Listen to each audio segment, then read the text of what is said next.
హనుమకొండలో తెలంగాణ ప్రజాపాలన దినోత్సవ వేడుకలను మంగళవారం ఘనంగా నిర్వహించారు. హనుమకొండ అదాలత్ కూడలిలోని అమరవీరుల స్తూపం వద్ద అమరవీరులకు రాష్ట్ర పర్యావరణ, అటవీ, దేవాదాయ శాఖ మంత్రి కొండ Surekha, mayor Gundu Sudharani, station Ghanpur MLA Kadiyam Srihari, Hanumakonda జిల్లా collector P Praveenya, Warangal police commissioner Ambar Kishore Jha పూలను సమర్పించి అంజలి ఘటించారు. అనంతరం హనుమకొండ జిల్లా కలెక్టరేట్లో తెలంగాణ ప్రజాపాలన దినోత్సవ కార్యక్రమానికి రాష్ట్ర మంత్రి కొండ సురేఖ ముఖ్య అతిథిగా హాజరై కలెక్టరేట్లో జాతీయ జెండాను ఆవిష్కరించారు.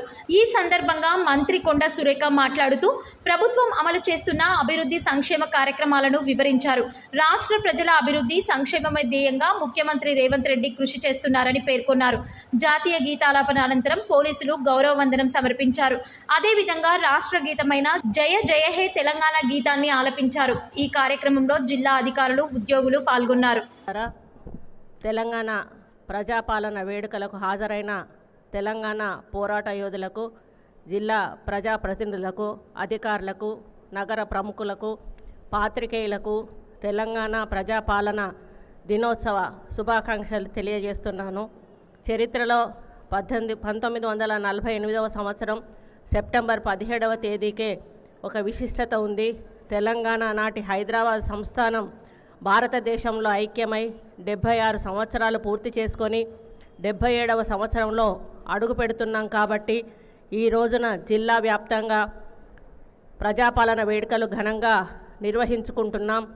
జిల్లా వ్యాప్తంగానే కాకుండా ఈరోజు తెలంగాణ రాష్ట్ర వ్యాప్తంగా కూడా మనం ఈ కార్యక్రమాలను జరుపుకుంటున్నాము అని తెలియజేస్తూ ఉన్నాను. రాచరిక పాలన నుండి ప్రజాస్వామ్య దశలోకి పరివర్తన చెందింది.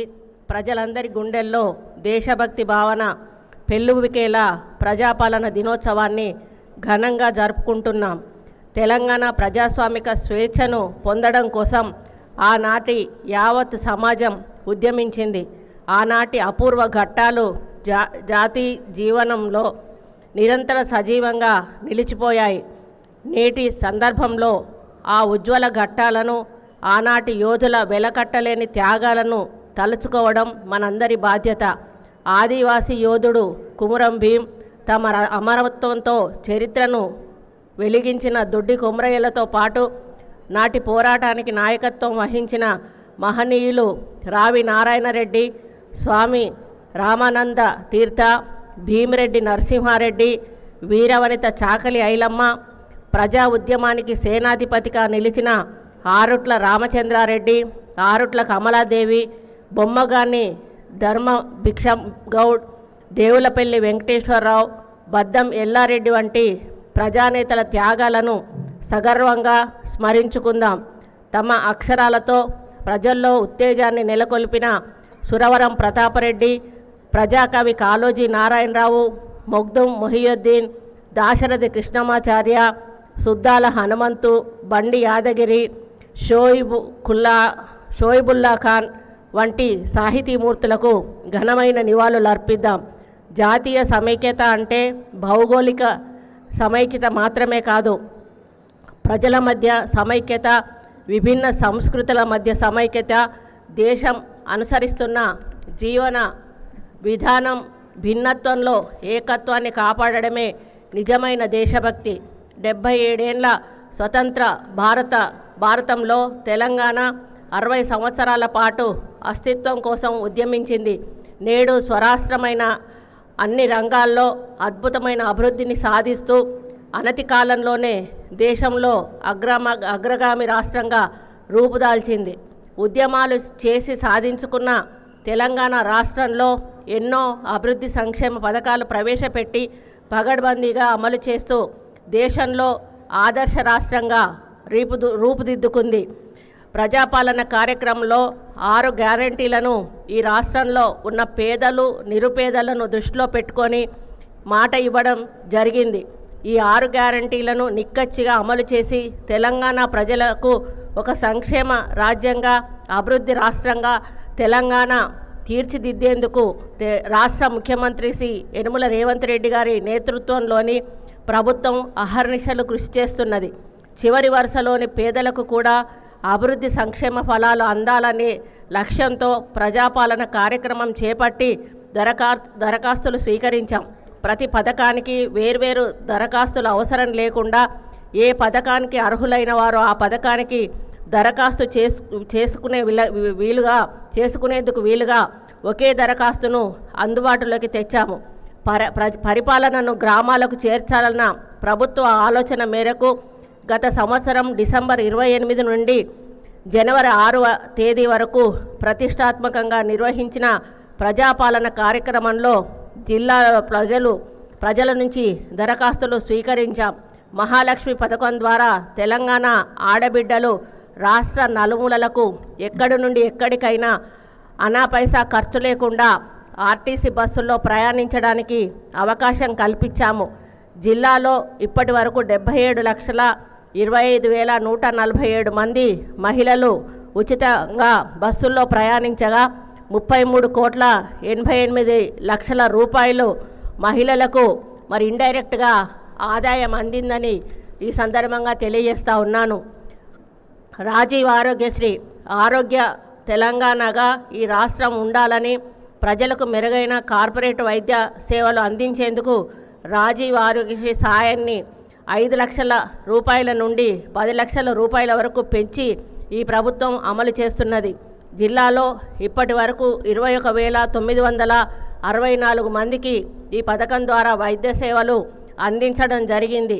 ఇందుకు గాను 48,87,34,741 రూపాయలు ఈ ప్రభుత్వం ఖర్చు చేయడం జరిగింది. వర్షాకాలంలో అంటువ్యాధులు ప్రబలకుండా ఇంటింటి జ్వర సర్వే నిర్వహిస్తూ వైద్య సేవలు కూడా అందించడం జరుగుతున్నది. ప్రభుత్వ ఆసుపత్రుల్లో అధునాతన సౌకర్యాలు, అమ్మ ఆదర్శ పాఠశాల కార్యక్రమాలలో విద్యా రంగాలలో విప్లవాత్మక మార్పులు చోటు చేసుకొని పేద ప్రజలకు మెరుగైన వైద్యం అందుబాటులోకి రావడం జరిగింది. దేశానికి పట్టెడు అన్నం పెట్టే అన్నదాత సుఖ సంతోషాలతో ఉంటేనే దేశం సుభిక్షంగా ఉంటుందని ప్రగాఢంగా విశ్వసించిన ప్రభుత్వం రైతు రుణ విముక్తి చేసేందుకు ఈ మన రేవంత్ రెడ్డి గారి ప్రభుత్వం, కాంగ్రెస్ పార్టీ ప్రభుత్వం రుణమాఫీ చేపట్టడం జరిగింది. రైతును రాజును చేయడం మా సంకల్పం. రైతు బాగుంటే రాష్ట్రం పచ్చగా ఉంటుందని విశ్వసించే ఈ ప్రభుత్వం రైతు రుణమాఫీ చేయడంతో, ఇంతకాలం రుణభారాన్ని మాఫీ చేయడంతో రైతన్నలు నేడు సంతోషంగా ఉన్నారని చెప్పడానికి సంతోషంగా ఉంది. వ్యవసాయానికి 24 గంటల నిరంతర నాణ్యమైన విద్యుత్తు ఇస్తున్నాం. నకిలీ విత్తనాలపై ఉక్కుపాదం మోపుతున్నాం. విత్తనాలు బ్లాక్ మార్కెట్ చేస్తే పీడీ చట్టం కింద కేసులు నమోదు చేస్తున్నాం. అన్ని రకాల పంటల విత్తనాలు, అదేవిధంగా ఎరువుల కొరత లేకుండా సరిపడా నిల్వలు రైతులకు అందుబాటులో ఉంచుతున్నాం. రైతన్నలకు 2 లక్షల రూపాయల వరకు రుణమాఫీ ద్వారా జిల్లాలో 49,598 మంది రైతులకు 408,17,87,419 రూపాయల రుణమాఫీ చేసి రైతన్నలను అప్పుల బాధ నుండి విముక్తి కలిగించడం జరిగింది. అన్నదాత కుటుంబాన్ని ఆర్థికంగా ఆదుకునేందుకు వార్షిక ప్రీమియం ప్రభుత్వమే మరి చెల్లిస్తూ రైతు బీమా అమలు చేయడం జరుగుతూ ఉంది. గృహజ్యోతి కింద అల్పాదాయ వర్గాల వారికి విద్యుత్ బిల్లుల భారం తగ్గించి వారి గృహాలలో చీకట్లను పారద్రోలి విద్యుత్తు క్రాంతులను నింపేందుకు గృహజ్యోతి అమలు చేస్తున్నాం. 200 యూనిట్ల కంటే తక్కువ విద్యుత్ వాడే ప్రతి ఇంటికి ఉచిత వెలుగులు అందిస్తున్నాం. ప్రస్తుతం 1,16,362 మంది ఈ పథకం ద్వారా లబ్ధి పొందుతున్నారని తెలియజేయడానికి సంతోషిస్తూ ఉన్నాను. ఇప్పటి వరకు ఈ పథకానికి 4,43,86,306 రూపాయలు సబ్సిడీ ఈ తెలంగాణ ప్రభుత్వం మన ముఖ్యమంత్రి రేవంత్ రెడ్డి గారి నాయకత్వంలో చెల్లించడం జరిగింది అని తెలియజేస్తూ ఉన్నాను. మహాలక్ష్మి పథకం ద్వారా ఆడబిడ్డల కన్నీళ్లు తుడవాలన్న లక్ష్యంతో ప్రారంభించిన పథకం ఇది. ఈ పథకం ద్వారా 500 రూపాయలకే వంట గ్యాసు ఇస్తున్నాం. ఈ పథకానికి జిల్లాలో 2,30,512 మంది లబ్ధిదారులను గుర్తించడం జరిగింది. ఇప్పటి వరకు సుమారు 70 లక్షలు ప్రభుత్వం ఈ సబ్సిడీ ఈ యొక్క మహాలక్ష్మి పథకం కింద మరి ఇవ్వడం జరిగింది. ఇందిరమ్మ ఇల్లు పేద బడుగు వర్గాల సొంత ఇంటి కళ నెరవేర్చేందుకు ఇందిరమ్మ ఇల్లు పేరుతో నూతన గృహ నిర్మాణ కార్యక్రమాన్ని ప్రభుత్వం ప్రారంభించింది. భద్రాద్రిలో పరమ పవిత్రమైన శ్రీరాముని సన్నిధిలో ఈ కార్యక్రమానికి శ్రీకారం చుట్టాం. ఈ పథకం ద్వారా ప్రతి నియోజకవర్గంలో కనీసం 3,500 ఇళ్ల చొప్పున రాష్ట్రంలో ఈ ఆర్థిక సంవత్సరంలో 4,50,000 ఇళ్ల నిర్మాణం లక్ష్యంగా పెట్టుకోవడం జరిగింది. అర్హులైన రైతులందరికీ రైతు భరోసా పథకాన్ని ఎకరానికి 15,000 రూపాయల చొప్పున అందించాలన్నది మరి ఈ ప్రభుత్వ సంకల్పం.